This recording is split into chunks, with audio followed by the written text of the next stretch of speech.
otras referencias explícitas cinematográficas que hay en la película es la aparición de un fragmento de Java de Lisa Wedraogo cuando van a la Cinemateca. ¿Por qué esa película y por qué ese fragmento particular?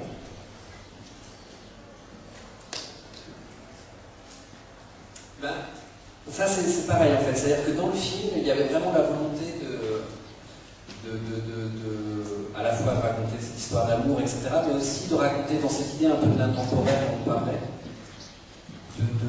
d'essayer de montrer que l'adolescence était vraiment le moment privilégié en fait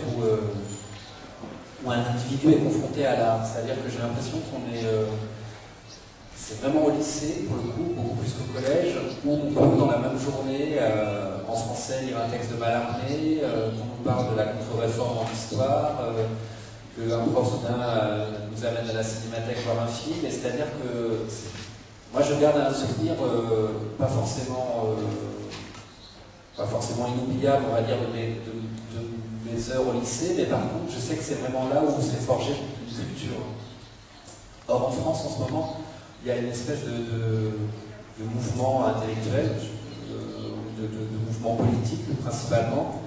qui a tendance en fait à vouloir, on va dire, balayer de tout ce qui est l'éducation secondaire, donc l'éducation au lycée, tout ce qu'on appelle nous en France les humanités, c'est-à-dire cette idée justement de la culture générale, en disant que le lycée ferait mieux de mieux préparer les gens au monde du travail, etc. Et moi je ne crois pas du tout que le lycée ce soit le lieu pour préparer les individus au monde du travail, mais c'est au contraire le lieu où on peut essayer de se forger des individus et d'éveiller leur curiosité à l'art. Donc à partir du moment où j'avais cette idée de les entraîner à la cinémathèque, moi c'est un film en fait, Yaraba de Lisa Wedraogo que j'aime énormément. Et puis ça m'intéressait par rapport au personnage que joue Léa, de la confronter dans une culture complètement autre, pour le coup africaine, comme ça,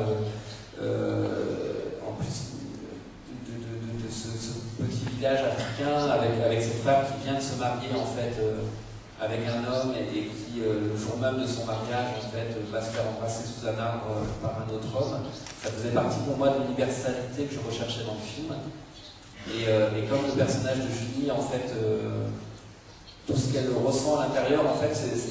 elle fantasme beaucoup en fait sa vie selon les histoires qu'elle voit ailleurs. Et j'aimais bien que là, il y ait un vrai choc pour elle. C'est-à-dire que de voir au cinéma soudain cette scène lui faisait prendre conscience comme ça de sa, une espèce de sa faute, on va dire, en tout cas de sa faute d'aimer un autre homme, et que, comme dans le film, à un moment on dit mais ça finit toujours par se savoir, et ça va finir par se savoir. Donc c'est vrai qu'il y avait comme ça un parallèle en fait que je trouvais assez riche et qui moi me permettait d'éluder plein de scènes d'explications scénaristiques,